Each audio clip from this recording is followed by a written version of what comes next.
Hello, everybody. This is Business Network City Life. We are a group, a connect group from Tampa, Florida, with our church, City Life Church, at the Dale Mabry campus. And as you know, this coronavirus has caused all of us to go online. And so for the last few weeks, we have been meeting online via Zoom instead of meeting at our church at 11 o'clock on Sunday mornings like we have been doing for the last 10 weeks.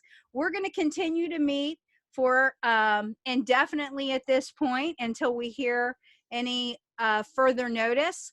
But as you can see, we have a lot of wonderful people on the screen here, and there are many more that are going to be participating in this. Feel free to join in any of our social media and any of our publications. Even if you're another church and you want to join in with us as we get through this season, you are welcome. Just private message me and I'll send you the link and you can join in with us on Sundays, 7 p.m. Eastern. So what we start out doing every week is we practice our pitch. As you know, this is a business network group, and we are all in different phases of developing our businesses, our business growth. Several different types of industries are within this group, many different types of entrepreneurs, business leaders, ministry leaders, and people who are in all of those things at once. So I'm going to start off with Jimmy. You're going to start off with your pitch, and each one of us are going to do our pitch for the week. I'm going to do mine first.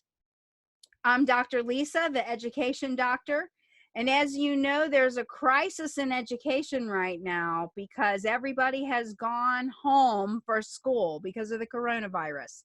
One of the things that my business educator circle does is professional development to prepare quality teachers and leaders, not just for traditional situations, but also in times of crisis.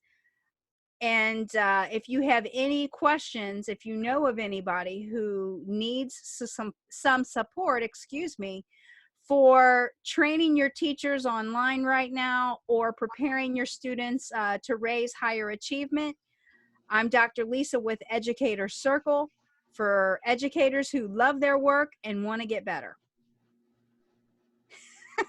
Now, you know, we tweak our pitch based on the audience, and obviously we have a different audience right now because of Corona, so I just kind of threw that in there. And I should have practiced in advance, but anyway, go ahead, Jimmy. My name is Jimmy Trotter, and my business is Victory Building by Trotters. And what that is, basically, there is a money crisis in the world, and it has been even before this pandemic. Okay, some people are willing to admit it, some are not. But it truly is if you look at facts and figures. What we do is we provide people with the ability to grow their income through insurance and investment products. Now, my target group is mainly married couples, singles, young, medium age, and old. And we'd be more than happy to sit down with you and just to share what we have. Thank you. Good. Who's next? I can go. My name is Javier Ramirez. My passion is growing companies. The way that we grow companies is we help its owners and executives minimize liability exposure and increase employee retention. What we do is we implement something called a PEO solution. PEO stands for Professional Employee Organizations. And we focus in 4 main areas: human resources, risk management, benefits, and payroll. We believe that by companies focusing in these main 4 areas, they're able to grow faster, effectively, efficiently, and most important, profitably. If you have any questions, or if you have somebody that this service may be of value, just please reach out to me and be glad to talk more. Thanks. Great, thank you. And right now, Javier and I are putting together some support for schools who are not part of a large school systems that are they need a big help right now. So we are partnering with Educator Circle. I'm putting together the instruction part, the professional development part, and the crisis intervention. And Javier is going to be working with the HR. So that encompasses a lot of different things. So if you are listening to this and you're part of a school that does not have someone supporting you right now, a larger district, reach out to Dr. Lisa at Educator Circle, and you'll get to work with both HR, Vested HR with Javier Ramirez as well, and Educator Circle. I'll go next. Ready? Yes, Yeah. go ahead. Ready. Sorry. So making sure I don't want to go. Hi, everybody. My name is Laura Wyatt. I'm an inspiration speaker, life and leadership coach, and trainer through the AACC and through John Maxwell, the John Maxwell team. My passion is to inspire and equip and empower others to lead, to be leaders God designed them to be. And I was raised in a large family, and I saw family members and others live life second best. They just thought this was the best it could be. But what I love to is encourage everyone to let go of their past, move beyond their limited beliefs, discover their purpose and passion, and step into the fulfillment leadership that God has for their life. So I love helping people. And if I can be of any service, let me know.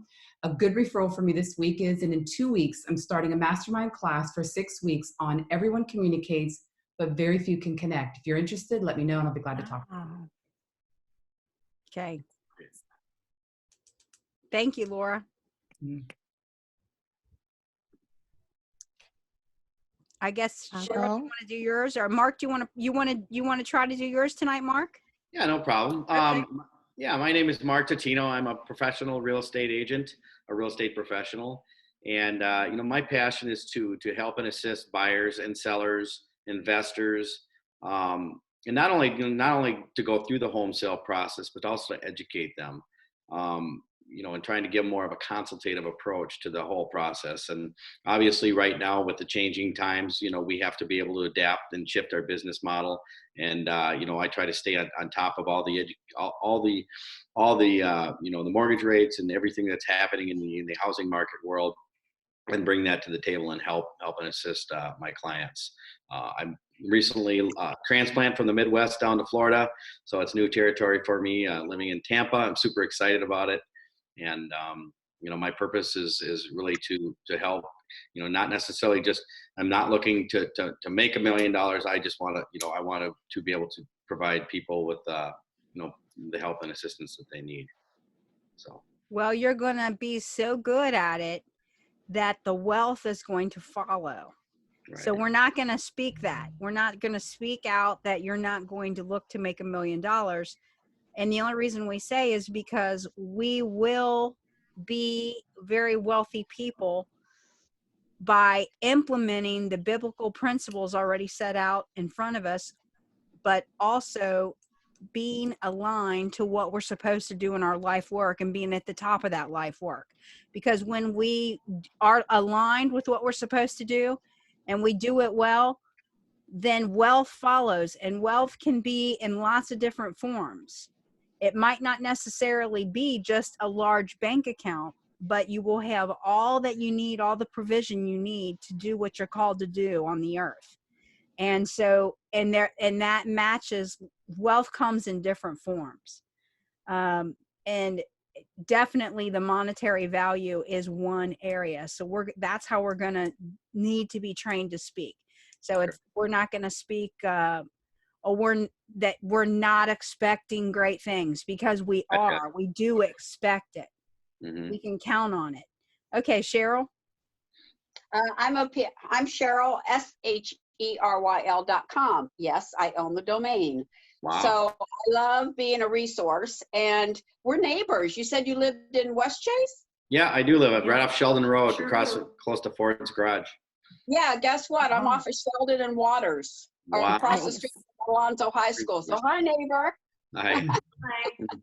I'm a people productivity expert.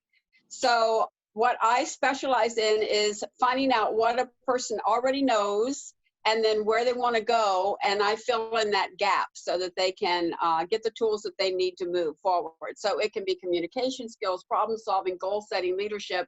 I've been doing this for 30 years worldwide. So I don't sell topics, I sell results. Something that you all might be interested in is I've got a meetup. It happens the first Friday of every month. And this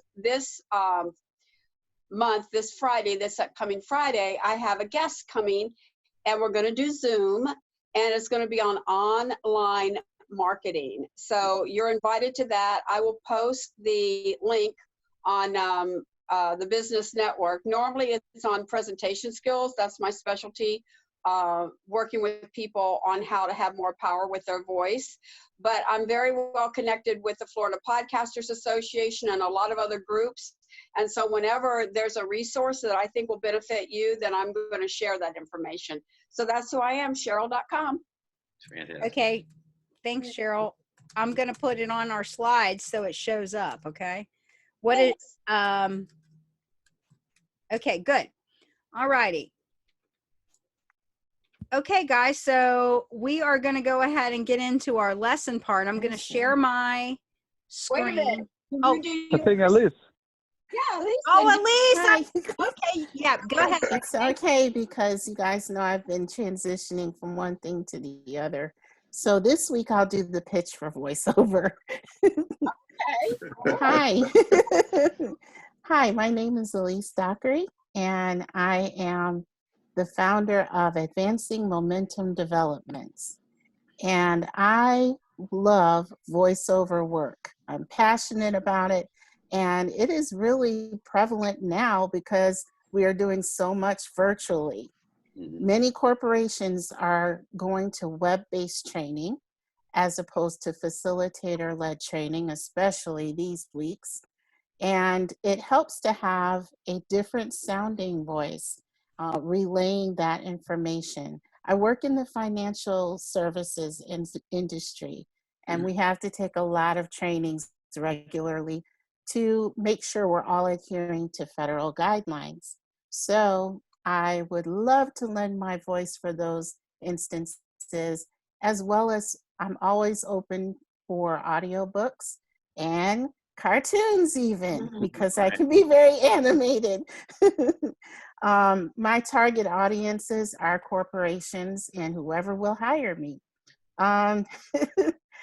What else do I don't have an ask this week. I just would love your prayers as I continue to mold and build the business. The end. Great. Very good. Please. Great. Good. One of the things we ought to put into our sessions is to try to rate one another's pitches. We need to try to have our points. And I'm one of the main ones that needs to get rated. Because I know that I just, when I get ready to do this, I just start coming up with something. But there are certain things that we need to be accountable and disciplined to do. It's very difficult for people. They're getting hit with so many different things. We need to find ways to help them to really know what we do, who we are, what we represent. And we need to be able to do that in a concise manner. Now, we've been practicing for 90 seconds, but they say that the elevator pitch is really, 30 seconds or less. You call it can you say this within a time that you would ride an elevator with someone? And so that's what we want to become so strong in this area. Now, those of us who are professional communicators, there's a few of us that are in this group. We get lax because we do this for a living. And so when we do certain things like our pitch, the impromptu, we get kind of lazy. So we need to really be professional about our pitch just as much as we are everything else. So I need to model that. I apologize. Okay. But anyway, we're going to get into our lesson for, I think this is going to take us about 7 minutes. I'd like to get your input at the end. And this is very timely. I'm going to share my screen with you. Okay. And I'm going to ask you to tell me if you can see this, because a couple of times I started going off and you guys didn't even see my slides. How is this? We can Can see see it. Yes. Okay, so as you know, I'm Dr. Lisa from City Life Church, and I'm leading the Business Network Connect group. Tonight, we are doing a little one of the 15 invaluable laws of growth. This is the resource we've been using for our book. And we're going to talk a little bit about transforming during the quarantine. As you know, the entire world has been shaken by this coronavirus. And so all of us are on lockdown in our homes. But this is an opportunity. Pastor Tony, our pastor from City Life Church, was just talking in the message today about, and I put some notes on the board that you can see behind me, I don't know, but basically about taking a problem to a promise and how we've been anointed and we can count on the promises of God no matter what we go through. And that's going to line up with what we're talking about tonight, because what I want to talk about is what we call the law of reflection. During this time, I want you to keep the image of a caterpillar.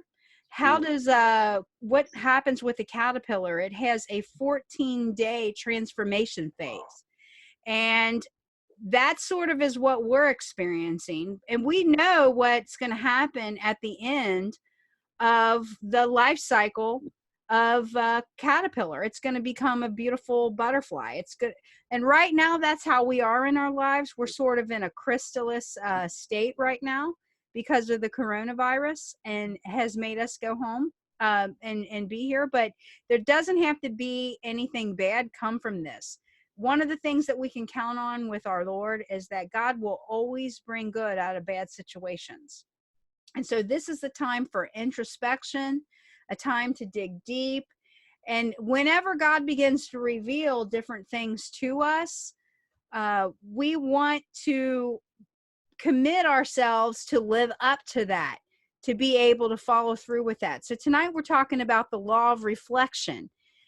Learning to pause allows growth to catch up with you. And I always say that everybody should have 2 books with them no matter what. One, you should have the book that you're reading, and one, you should have the book that you're writing. And if you don't have time every day built into your schedule for reflection, then you're really eliminating a strong element of your growth. That's what's important, is to have a self-imposed timeout, and that's what this has done. It's not been self-imposed, it's been imposed on us, but at least there's some good that can come from this. So what about the power of pausing? It turns experience into insight. And again, everybody needs a time and place to be alone. Today, I tried to do a little teaser for this lesson by going down to one of my favorite places and doing a live video. I don't know if any of you all saw me attempting to do that on Facebook Live, but everybody kept saying, I can't hear you. You have no sound.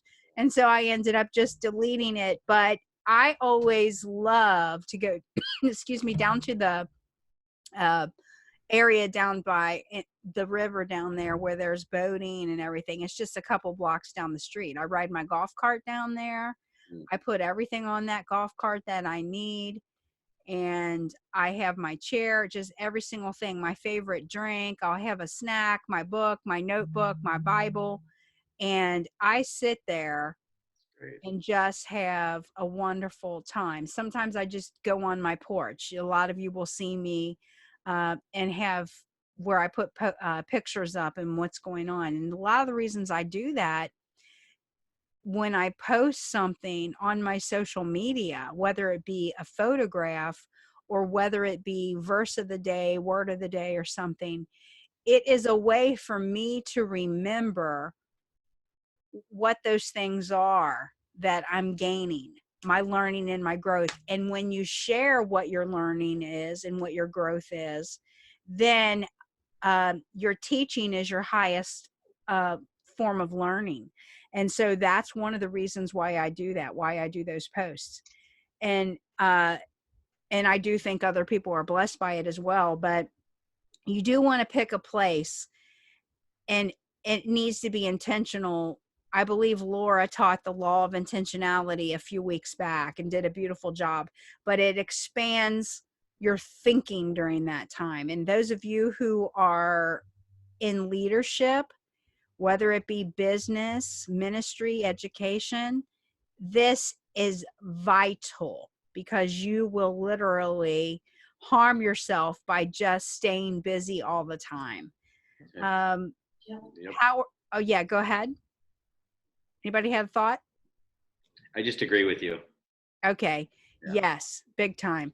But if anybody has anything to add, a point, just jump in, just kind of wave, because it's different than our class. I can see you all on the screen. So the power of the eye, there's 4 eyes I want to talk about: investigation, incubation, illumination, and illustration. These are all in John Maxwell's book, The 15 Invaluable Laws of Growth. He speaks about, for the law of reflection, to help us to get a visual image of this. So investigation is finding meaning in each experience. Right now, we're having a hard time figuring out what this all means. But I will tell you, the scripture, if you are into your word, this is no surprise what's going on right now. If you are a person who understands prophecy, if you have delved deep into end time studies, then you know that this is no surprise what is happening right now across the earth. And so there's great meaning in this. But we know that as people of the church, we have nothing to worry about. Also, incubation, slow cooking for your reflection. Somebody said that as business people, or as leaders rather, we tend to want to do everything quick in a microwave, but the real power is in a crock pot. So that's the visual that we want to look at. Slow cooking your reflection. Illumination, placing value on your experiences. And I really think that I heard a couple people saying how valuable this group has been, how much value you've received during this time, of the time that we've been part of our Connect group at Business Network City Life. You're taking time out tonight to be online together. That you are highly valuing. That's your greatest thing that you have, is your time. And so you're placing value on this. And then illustration, you're expanding experiences into lessons. So that's the power of reflection. So what's the right answer? You have to ask the right question. A lot of times, that's what we do as professional coaches. So we have a few professional coaches in the group: Cheryl Nicholson, Laura White, and me, Lisa Helton. We are all professional coaches. And the key is, what we have received training, professional training in doing, is actively listening and knowing how to ask the right questions so that we can help people achieve growth and achieve their goals. And as Cheryl mentioned earlier, results is the key. How do we get you to the result? How do we get ourselves to the result? Well, that's why everyone needs a coach, even if you're a coach. And in this group, we have been coaches for one another, been support systems for one another. So what are some personal awareness questions. Again, Laura taught the law of awareness a few weeks back. And here's a few questions we can ask ourselves, and this is where I want to get your input. What is your biggest asset? What's your biggest liability? What's your highest high and what's your lowest low? So let me hear some of you all. Some of these things might be a replication, because we were talking about the law of pain a few weeks ago, and we were talking about our assets and liabilities and our highs and lows. But if you don't mind, let me hear from you all again, even if you have to duplicate some of the things that you might have said.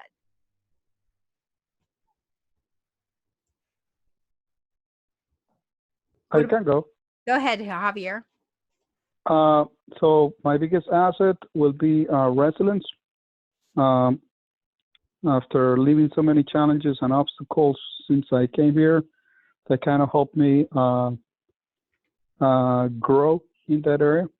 My biggest liability, so I'm not a native salesperson or communicator, or once again, English is my second language. So it's one of my weakest points. I'm not, even though I dominate it, but it's a weakness. It's a liability. My highest high, now there is a lot of professional highs and personal highs, but it will be not having anything in 1999 and be able to at least have a nice home and family today. It's a, I think that's a big achievement for me in all sense.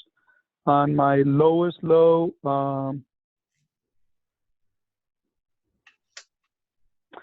I don't know, maybe when I was rejected a few times back when I first came here, just because I didn't speak the language, or those things hurt. I mean, I overcame all those, but those kind of were my lows.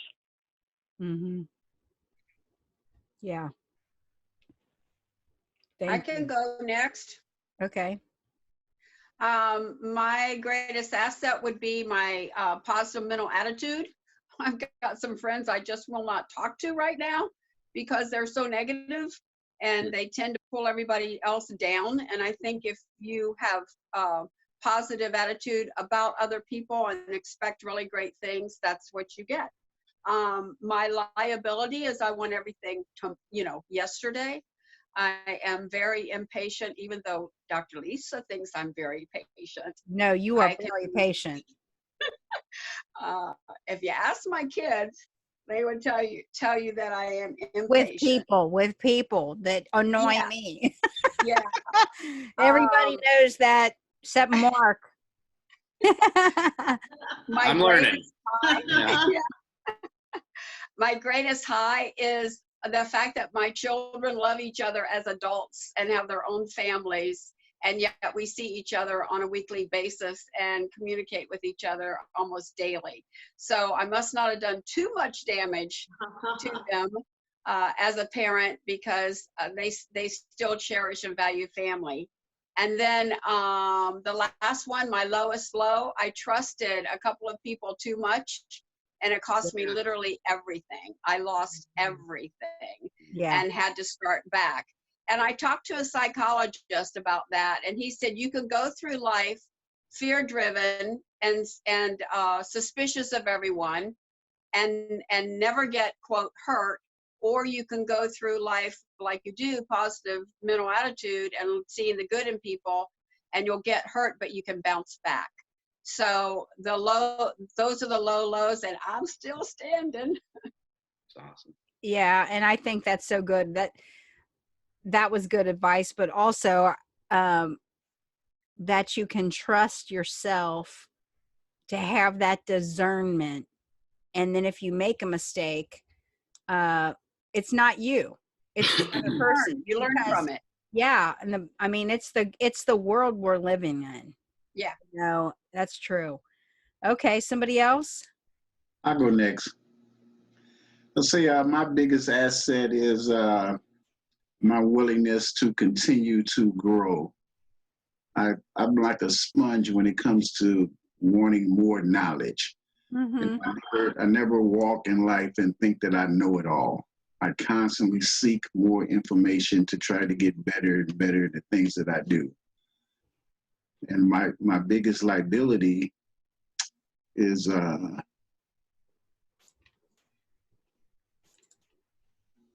being consistent. I would say that that's one of the hardest things for me to do. You know, I can do things, run for a while, but it hasn't been in a consistency mode that to continue my success in life.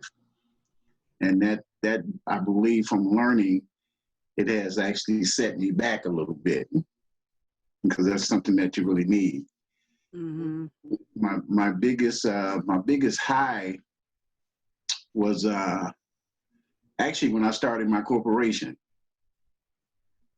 I took that business from nothing, not knowing anything about property management, zero, nothing. And I just went out, seeked the information, built it, went out on faith, got information I needed, started it, had mentors in place that mentored me, helped walk me through it. And it was great to watch it grow the way it did. You know, making a plan. I had a plan in place, and actually the plan came to life before my eyes. You know, I still have that business plan over here on the shelf here. Oh, that's great. From time to time, That's how you know it's God. Yeah, because we was talking about that. You said, well, we need a plan, and I wanted to say some of this stuff, you know, because I actually wrote the plan in the midst of building the business, and it was like it came to be before I actually had did it. You know, like how many houses I wanted to buy, you know, hold and do that, and it actually was on course, and then it propelled, you know, from that, and it was just amazing, you know. And I would say my greatest low was actually watching it all dissolve. That was one of the most thing that hurted me the most. But I learned from it, you know. I learned a lot, and I still have that knowledge within me. But I'm so grateful for you, Laura, Cheryl, you, Dr. Lisa, you know, and the information, Javier, Elise, I mean, all you guys, Penny, you know, it's just the things that you guys have been sharing, you know, that's reflecting on some of the things that I've done.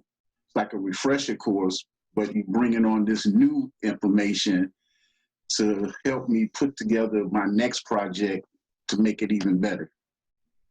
And one of the things that you learn, Jimmy, when you're in a community of other entrepreneurs is that you are not alone with going through something like that.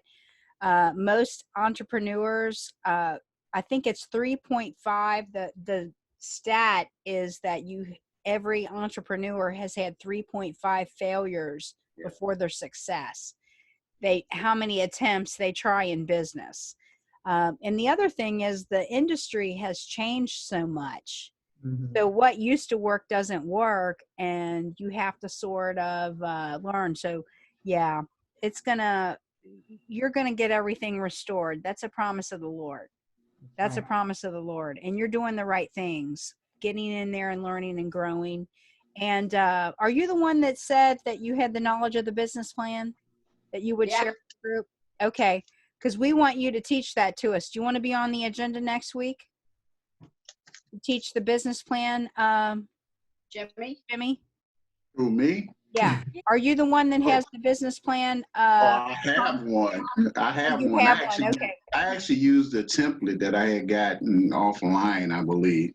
Okay. It was so long ago. I don't remember. I just remember doing it, and you know, I just followed the template and just said, do this, type this, do this, type this. What about this? What about that? Yep. You know, and I just did it, and it just printed it. Yep. Next Okay, week, done. Cheryl and I will put something together for next week, but we want you to help alongside based on your experience and anybody else that has that experience. We want everyone to come and add, is that one of your expertise, Javier, business planning? Okay, maybe you can do a presentation for us next week because that's something that Cheryl and I were talking about. We haven't done that yet, and that is integral to the success. When I started my schools, before you ever got approval to do schools, business plan was one of the types of plans you had to have. You had to have an accountability plan, a governance plan, an education plan, and a business plan. And the business plan had you had to have certified public accountants approving that. So, you know, and in every industry, that's going to be different. So, Javier, maybe you can put together something. Yeah, I'll do that. Today we're going to cover business continuity planning, but Okay, I'll put one for business plan for next week. thank I you. would love that myself, just because I am flat out in the middle of that very topic. Great. So, Sure. Okay, good. I'll go next. Thank you, Laura. The I'm biggest, not leaving, guys. I'm just turning my light on because I see that I've got darkness in here. Go ahead, Yeah, Laura. you do. Okay, my biggest asset is my optimistic, positive mindset, attitude, and encouragement. What is my biggest liability is it kind of gets in the way because I'm a knowledge junkie that I can get persuaded learning new things, learning new products, and not concentrating on my digital products that I'm trying to do right now. So that can get like, that's like that shiny object thing. That's that I. Anyway, in the DISC assessment. What is my highest high? Oh my gosh, getting to know my mentors, Tony Robbins and John Maxwell, my biggest high of my life. And what is my lowest low? And that's the 4 years raising my teenage, well, my daughter is almost 30 this year, but I have to say in my life, the lowest of lowest was when those 4 years of raising her, she put me through hell. So, but I'm out of it. I'm victorious and I am who I am because of her. Yay. Yeah. Okay. All right. That's me. Okay. Somebody else? You I'll wanna go. Mark? Oh, Elise. go ahead. then. We're Elise gonna be and quick. Mark. Okay. Okay. Mhm. What is my biggest asset? It would have to be my willingness to take risks. I'm fearless when it comes to that. What is my biggest liability? I have a tendency to want to know everything, and I feel like if I don't know everything about it, I'm going to hesitate at the same time. What is my highest high? Like Cheryl, it has to do with family. Every year I see my immediate family for Christmas, and that's the only time I get to see them. They live in another state, and I have a niece and nephew, and it's like you try to build a connection in that short time and make the most of those few days. My parents are elderly, so you're just trying to cherish every moment. So that's my highest high. My lowest low would be what I shared before when I got payday loans and lost everything and had to move out of my apartment in with my cousin and saw my mistakes affecting others. That was my lowest low, but thank God for grace and deliverance. And the thing about that, getting that loan, it was because of a business opportunity. That's one of the things that you got into a business opportunity and needed loans for it. And therefore, right? Well, that was a different That was a different circumstance. scenario. Yeah. Oh, Definitely. that one, I got the loans for, that was a personal, like I got behind on my car note or something. Okay. And I accidentally signed up for 2 of them instead of 1. And it was just a snowball of Mm, wretchedness. yeah. Um, And at some point, I would love for you to share your testimony as much as you can with this group, because one of the things that we have as far as liability, corporate liabilities, that people who are entrepreneurs have that desire and have that entrepreneur gift. Mhm. Sometimes we fall for the wrong things. Oh, And yeah. I would love for you to share that testimony at some point Yes, with whatever you're comfortable with, sure, because absolutely. that has happened to so many of us, you know. Mhm. Um, So, yeah. Okay, Mark. All right, so I guess I would have to say that my biggest asset is probably my communication skills and being able to negotiate with people. Um, my sales experience over the past 25 years. My biggest liability is my mindset, my fear of failure, which I'm kind of going through a little bit of that right now with the house not closing. And my biggest high was when I sold a restaurant down on Main Street and nobody thought I could do it. I wasn't really that experienced, but I learned on the fly how to sell a restaurant. So that was exciting as awesome. heck. I love it.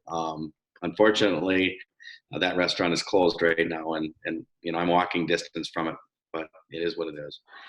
And I would say my lowest low, I've had a couple of them, but 2008 was a horrible year for me. I lost my house, pretty much lived in my car for a little bit of time, and was still paying almost $2,000 in child support. So everything went crashing down.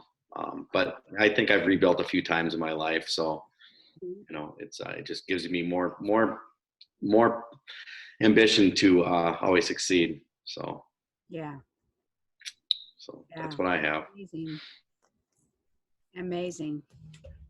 Isn't this amazing when you get to find out about each other a little bit different? So, and as you guys know, so the question as far as back to my biggest asset, my biggest liability, my highest high, and my lowest low, we're talking about transition. And so let me go back to sharing my screen again, and I'll tell you a little bit about my personal, and can you guys see the slide again? Yes. Okay. Yes. So one of the things is my ability to be creative and be an entrepreneur and to solve problems is major. That's like a major strength of mine. I'm going to say not from the beginning. No. I'm going to share my slide from Current slide. from current slide. Let me get back. But one of the things, very similar testimony, I think whenever you all are sharing your testimony, I think some of our experiences overlap Page 9. so much. What's that? Page 9. By Page the way. 9. Okay, thank you. Welcome. Okay, from current slide. There we go. Some of our experiences are so similar. We can see our own lives in each other's lives. And so I would say that probably I got a call to start my own schools and did that, and they were very, very successful. But our competitors, about 10 years in, utilized the compliance agencies and governmental structures. They got elected officials to be anti-school reform. And so they started leveraging all of these different attacks against us to drain our resources. And since I was the top CEO, I was the main target. And it was tons of draining of resources. And it was just a terrible, grueling experience. And that's what really got me into the consulting. And so that biggest liability ended up turning into an asset. But then my personal story, as you guys know, I found out in my personal life about my own life story very late in life. And Mark, you haven't heard this testimony yet, but the short of it is that my dad was passing away because of cancer, and he let me know about the fact that I was not their biological child, that I had brought all this joy to them, but he started thinking about my natural mother. And as he started thinking about, he knew he was going to pass away. And so he started reflecting and thinking about my mother, the mother that had given birth to me, that I knew nothing about. And so he told me about it. He told me about the circumstance. And sometime after that, I got a private investigator and got my record and found my mother. And that's why I had relocated to Florida. And Oh, so I am living here. That has been the highest high because my mother's incredible. I'm her only biological child. And so, but the thing that did on the liability side is all of my consulting business and everything that I was doing, I had to literally build that over the same as you, the same thing that you're going through, the same thing that Javier is going through, the same thing that we're all going through. So that's a situation we never really arrived. So, and the same thing Cheryl talked about is starting over. So I want, but I know what God's promises are. And I know that I love living in Florida. I know I'm in the right place. And I know you all know that too. It's just that the things haven't manifested, the things that we know in our spirit and the things and the words that we've gotten from the Lord haven't manifested yet, but it's going to take patience. Mm-hmm. And now that I see what's happened worldwide, it puts things in perspective, doesn't it? yes. Yep. It totally puts things in perspective. Mhm. So, but some other personal awareness questions we want to ask ourselves. Thank you all for being so transparent and for sharing. But when we get into our time of reflection and we go back into our resource that John Maxwell wrote for us, 15 Laws of Invaluable Growth, there are other personal awareness questions he highlights there. Is what's our most worthwhile emotion? What's our least worthwhile emotion? What's your best habit and what's your worst habit? Well, for one thing, staying positive has got to be key. And focusing on the promises of God is key. Getting into your word every day is key. That's why having a business network group that's based on the foundation of scripture is critical, because our life work is all based on our call. It's not just about making a living. It's making a living by living out our call in the Lord. And what's your best habit and your worst habit? Let me ask you guys that. What's your best habit and your worst habit?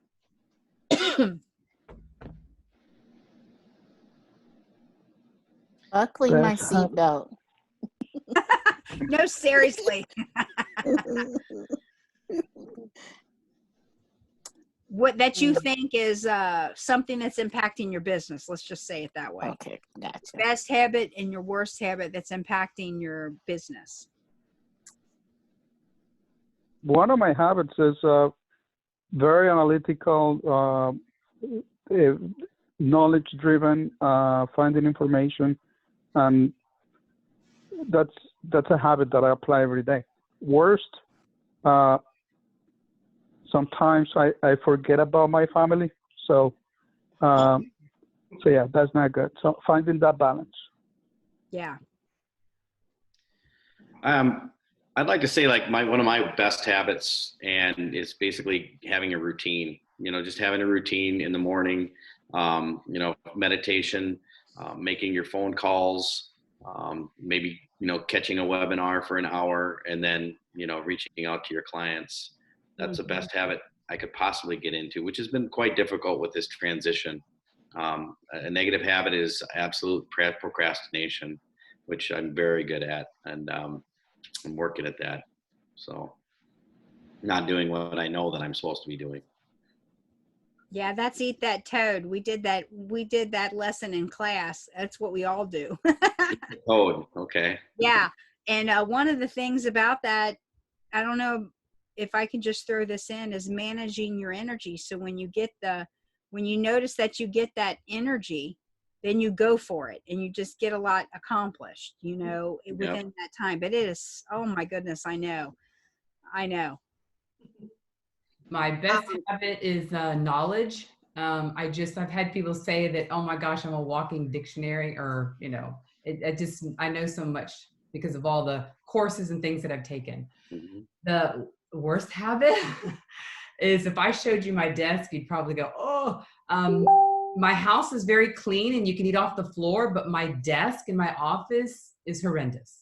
So organization on my office desk. Yeah. This is really getting vulnerable. Well, they say that the most Clutter. That's why I'm so quiet. Anybody else? That's how you can connect more. Yeah, go ahead, Cheryl. I think my best habit is not having a routine. I'll work. I know all about that work in your energy zone. I mean, I'm blessed because I own my own business, but every day I step away from the computer and do something creative. It may be, writing an article that's not have anything to do with business. It's going outside and planting vegetables. This week I made garden plates made flowers out of garden plates. So breaking that side of your brain and using the other side of your brain, I think has been a great habit for me. My worst habit probably is consistency. I'm very persistent, and people think those are the same, but they're not. So I'm very persistent, but not consistent. So I hate routine and doing I don't even take my vitamin every day like I'm supposed to. So that's my weakest. That's my weakest. Mm-hmm. Next. I think when we get to a certain, I think when we get to a certain place in life, I think we learn that it is about your energy and that you know yourself. Mm-hmm. And just keeping a routine, if you're not going to be productive, and if that routine does not yield results or fruit, then you learn that you need to be able to go with what yields results. And it's almost like, I will say, it's where God's moving, we go. Yeah. And if you keep a routine just to keep a routine, then that's defeating the purpose, because you're missing a different direction that God might be trying to send you in. And so, there are different times. I know this is a funny one. This is a funny joke, but I mean, this is not a good example, but it's a timely one with the coronavirus. So a few weeks back, it's when my uncle was in town, and we were at Home Depot doing projects. And that day I had it on my schedule that I was doing training online and everything. But I ended up realizing I needed to work on these projects, and I needed to go to Home Depot with him. And do you know, when I was going through the aisles, I was feeling the fact that I needed to get bleach, and I needed to get those big containers of those Lysol things. And I don't know why I felt that, but I felt it. And so I went ahead and I got it. And so my house was stocked up with, those Lysol wipes, bleach, and things like that, all of the toilet paper, things like that. But I didn't know why. It was an impression that I had. I wish we would have didn't know it meant anything. Huh? I wish we would have thought about the toilet paper thing. That would have been nice. Well, I mean, sometimes you get the impression and you don't follow it, and then you kick yourself, right? But in this situation, I did. I was there and I thought, okay, I'm going to get this, and and those are things that I kind of learn over time, that you will get a prompting, or you will, and you don't know what that means, but you will do it, and then later you come to know. So I think that, but the reason we teach these things about routine and discipline and habits is because most people are not disciplined enough when they know they are supposed to do something. Right. Then they don't do it. So that becomes a part of what we develop within ourselves. We do need to have disciplines, and we do need to have habits. But there also comes a knowing of yourself. And as you've grown, you know what works. And I think that's really what Cheryl's talking about. So, okay, what about anybody else? Bad habits? Yeah, I can say I'll say my bad habit first. Okay, I can kind of relate with Javier on that because I love my kids dearly, and I miss them so much, and I just don't stay in touch with them like I really should. You know, and I know deep down in their hearts that they truly love their dad and they miss him. And they were scheduled to come see me in 2 weeks, but they called me about 2 weeks ago and said, "Yeah, we got to cancel because of what's going on." And you know, I just couldn't hold back the tears at that time. You know, so that was really something there. And I would say my best habit is I try to read at least a book a month. A book a month, and in order to accomplish that, that's all you have to do is read 10 pages a day. What are you reading right now, Jimmy? Me? Well, you know I've been reading this, okay? Yeah. Okay, but now I'm reading this. The Compound Effect. Okay. Yes, that was a good. Matter of fact, John Maxwell talked about this book, so I had to get it. Okay. Yeah, that's one great thing about John. He will tell you all the resources, and I mean because he's so well read himself and he meets so many different people. That's one of the great things about being part of his his workshops and that sort of thing. And if you read his book, you get a wealth of so many other resources. Yes. So anybody else? So Jimmy, have you thought about getting your kids on Zoom for a while? You know, I should try that. Yeah, You know, just for right now. And I think they'd have fun with it because, you know, they're probably more tech savvy than we are. It's free. Well, I don't know. They always used to tell me, "Dad, you should be a hacker," you know, because Really? The things I used to do with a computer. You should see my setup in here now. You know, I'm looking at you guys on a 45-inch monitor. Wow. You know, that's why my head is turned this way because. That's so great. And then I have another computer set up over here, you know, that I See, brought Penny, home. that's why it doesn't make sense why you're not on the screen, Penny. Well, I will be next week, I promise. Okay. Okay. Anybody else? Thank you, Jimmy, for that. You're welcome. Anybody else? My best habit is I don't quit. My worst habit is finishing what I start, Yeah. not finishing what I start. Well, you're doing better at that, aren't you? I think so. Yeah.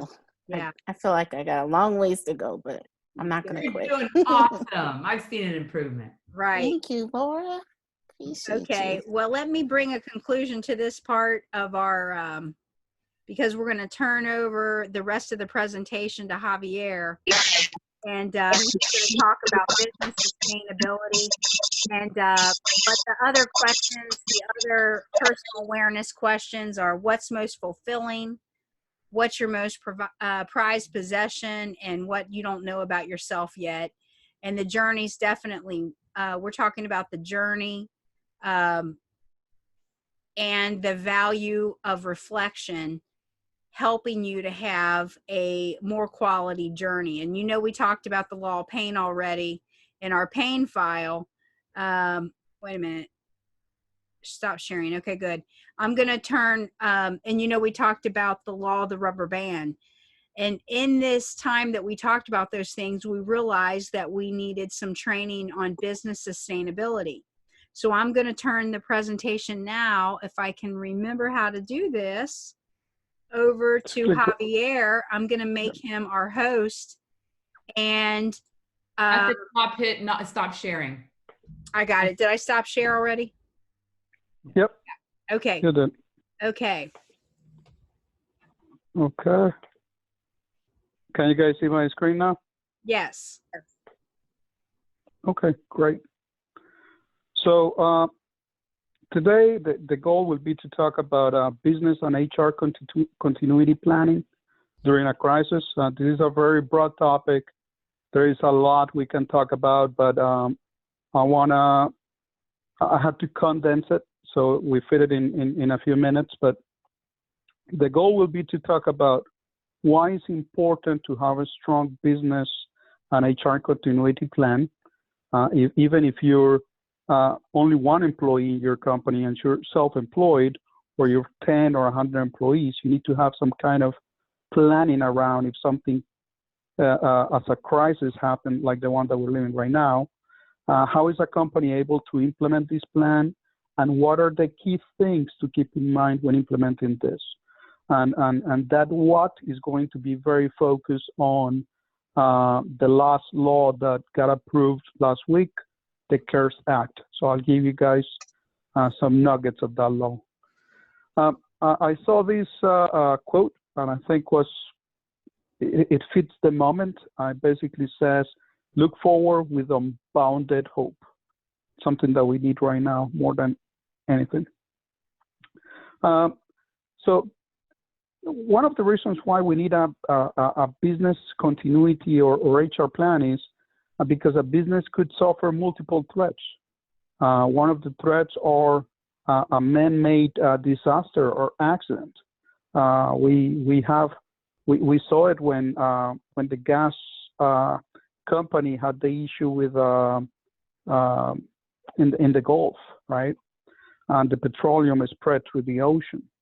Another one is something that we live every summer season: hurricanes, right? So, or tornadoes. So another one is utilities disaster.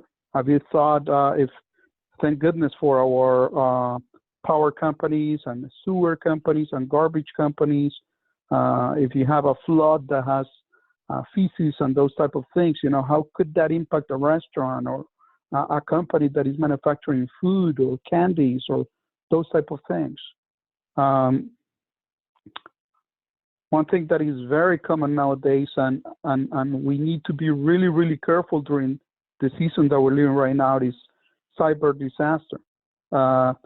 Because of this crisis that we're living with the coronavirus, there is a lot of hackers that are trying to take advantage of these, and they may send you links of, oh, there is information here about coronavirus, or there is information there, and they're maybe trying to phish your email or hack into your computer and take your information. And I got updated into these last week with our National PO Association, so you need to be really, really careful on these and look at the URLs, make sure that you're visiting a site that you know that exists. So be really, really careful who you provide information to. Another one could be a war, a disaster, something that I lived in Colombia. How can you operate a business or your company in a time of war? That's something to think about.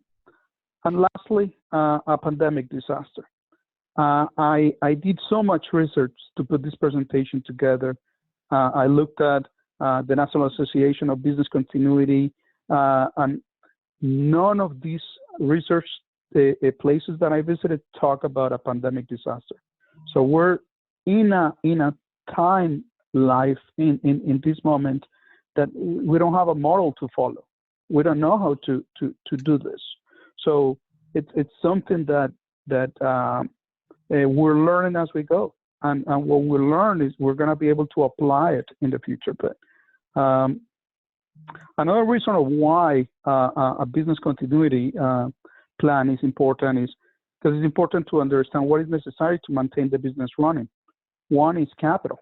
Now, do you have enough savings? Do you have enough a line of credit to be able to tap into if you have an emergency? Even if, once again, if you're just one employee person, you need a plan B. If something happens in your business, like what we're living right now, can you sustain at least for 1, 2, or 3 months? You need to figure out that plan. The second most important thing in any business continuity plan is your employees. your HR, your human resource people. That's the gear that helps move. You can have all the capital in the world, but if you don't have the key employees, the company is not going to be able to continue being sustaining and operating. Third is, what do I need? Do I have enough supplies? If you run a consulting or a business that is from home, like my wife as an example, we run out of ink in our printer. Thank goodness for Amazon, but nowadays we have Amazon and Amazon is operating, but you gotta keep all those things in mind. Or if you have a manufacturing company, do you have the right computer systems? Do you have the right cloud programs to be able to store your documents? What about if you have a disaster and you haven't, or somebody steals your archives and you have information that is very important there? You need to be comfortable of utilizing the tools that are out there, like Dropbox, like Google Drive, or Microsoft Azure or AWS, to store all this information. And so if something happens, you can just buy a new computer and everything is there. So it's something that all of us need to focus on this, and companies. I was talking to a few CPAs a couple of weeks ago, and there are CPAs today that don't believe in the cloud still, which is unbelievable. So we need to always think, is it really that the cloud is going to be hacked? The reality is those companies spend too much money protecting that data. So the chances of happening, they're low.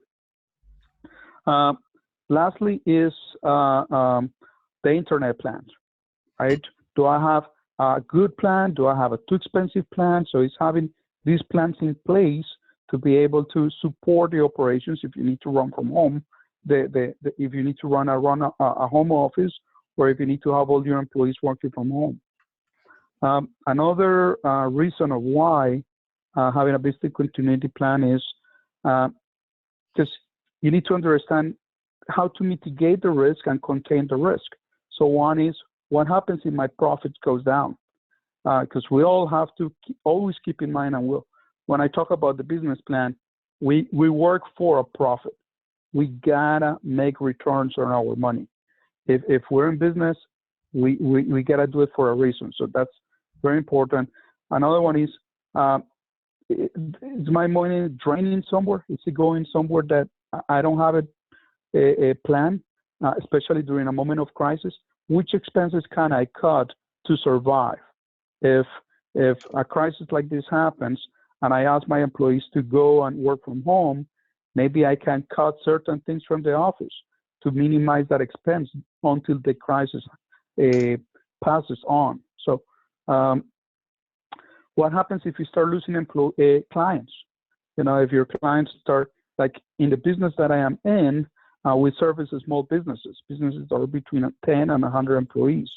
A lot of these companies are very impacted. So a lot of these companies are closing, are not.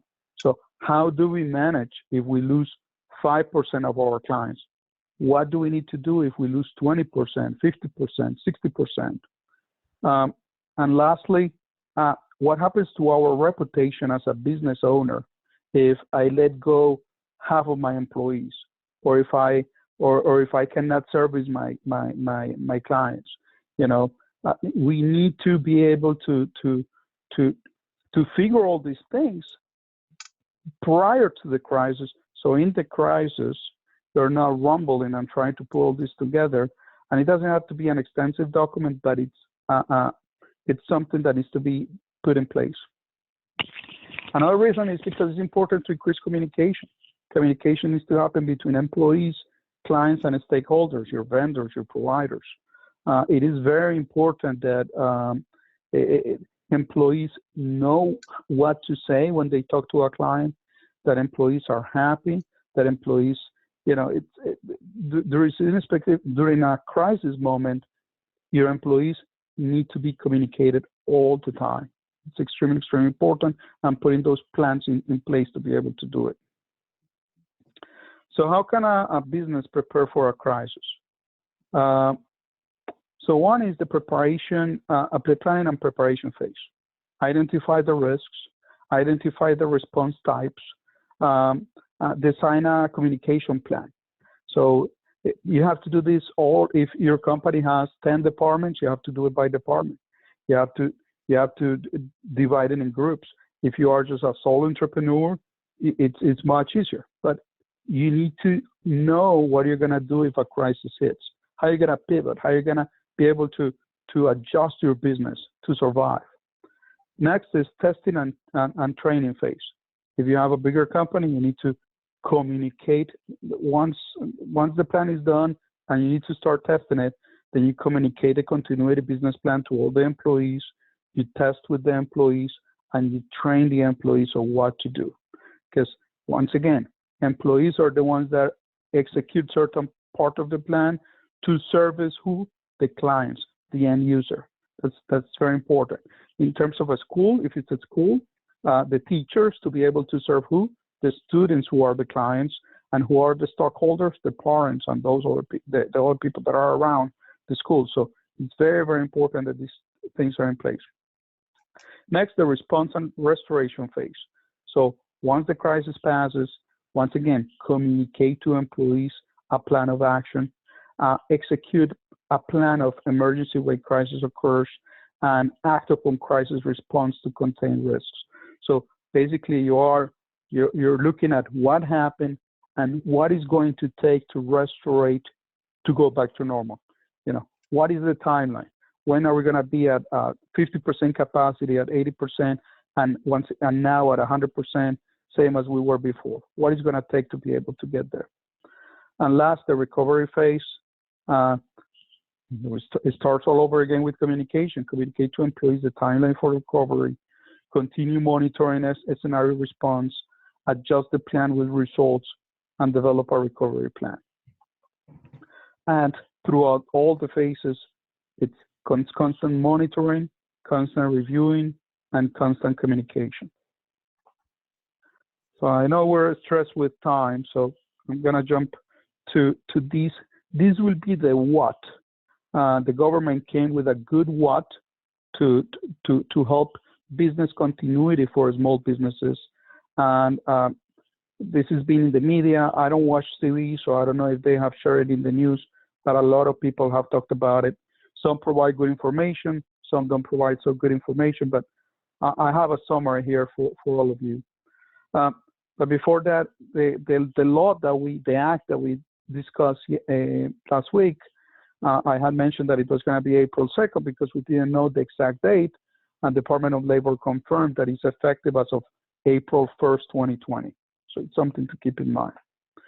Now, the CARES Act is basically an act, a law that covers different areas. It covers real estate. It covers many different areas. But I'm focusing here on employees, and I'm focusing here on some of the benefits that the small business can take. One of the benefits that all of us are going to be able to access is the funds that the government is going to provide for during this time. There's going to be an automatic $1,200 per adult, or $2,400 if you're married if you file jointly your tax return, and $500 for every child in the family. That is a given. There is a condition. You need to have earnings below $75,000 a year, or $150,000 if you file jointly, and it starts phasing out once you pass the $75,000 up to $99,000. Once it gets to $99,000, if you make more than $99,000, you will not be compensated for this. The compensation is automatic, so if you file your 2019 return, you are the first one to be compensated. If you did it and you provided to the IRS your routing number and your bank account number for you to receive your return, they already have your bank information and they're going to deposit it into your bank account. For some of us that we have now filed for 2019 tax return, they're going to base it on the 2018 tax return, and they're going to use the bank account that they have on file. So hopefully they have your latest address or your home address. If you don't have a bank account, hopefully you didn't change your account numbers. So these are things to keep in mind. And if not, I will definitely try to call the IRS and try to get that information updated. I'm not sure what form is available out there, but that's kind of what's going on. Now, in terms of for small businesses that are below 500 employees, the government want to try to avoid layoffs as much as possible. So they are basically giving a loan to small businesses up to $10 million. The way that any small businesses can apply for this is going to there is a website that you go to, and I can share. If you send me your email, I'll be more than glad to share also with a PDF that talks about all the details. And the maximum amount is $10 million, but the amount, the way that they calculate it is they take 2.5 average monthly payroll times your, and that's 2.5 times your monthly payroll, and that's the amount that they will pay off to you in terms of a loan. This loan is not, they cannot recourse it, so it doesn't have a recourse. You know, a lot of the small businesses can take advantage of this, and it gotta be used to pay for payroll, to pay for rent, to pay for utilities, to make sure that at least you're not bailing out of your business. And there are also some SBA emergency grants that you can apply for. If you have a business that you started your corporation prior to February 2019, and you pay other employees throughout the year. It doesn't have to be that you have employees, but you paid other 1099 people. You can go to the SBA website and apply for this grant, and it's basically a loan. You get $10,000. If you don't get approved for the one that the 2.5 times average your monthly payroll, if you don't get approved for that, you still receive the $10,000, and you don't have to send it back according to what the law says. But the condition is you need to be in operations prior to February 2019. Businesses must verify at least 6 weeks of payroll and that the payroll was processed for 8 weeks. And current companies with SBA loans, the principal and interest will be waived on the months until we are back to normal. So they're probably going to add it back to the loan. So, and then I have some other information. Once again, the coronavirus emergency loan business guide and checklist I can share with all of you. You just have to kind of provide your email, and then be more glad to send you the information. And that's all I have for today. Thank you, Javier. That's amazing. Thank you so much. That's going to benefit a lot of different people. So as you all know, we normally finish at 8:30, but we came on a little later because Pastor Tony was doing online service at 6. I wanted to give everybody a chance to see that. But every week when we get on, we will finish promptly before 8:30, okay, in the future. So thank you all so much for being a part of our class tonight, Business Network. Let me turn my light back on because I got dark again, didn't it? How's this? A little bit better? Okay, here's my dog, Shy. Say hi, everybody. Just a few announcements. Follow in the Facebook, and you'll be able to see what's going on. Cheryl's Meetup. I'm also doing those of you who are trying to write books, we're doing Suncoast Authors, and that's going to be on Tuesdays. And I'm also going to start Visioneering soon. So keep watching those announcements because those are things that benefit you and your business as well. So tonight, just remember the law of reflection. This is a really good time to focus on transformation during the quarantine, allowing that time of introspection, of digging deep, and then we have to work on how we're going to live up to those things and allowing God to bring good out of bad situations. So this has been Dr. Lisa and the gang here from City Life Church, Business Network, Connect Group, and we'll see you next time. Thank you, everybody. Take care. Thank you. Thank you. Goodbye. Have a Thanks, blessed guys. week. Bless. Have a good one.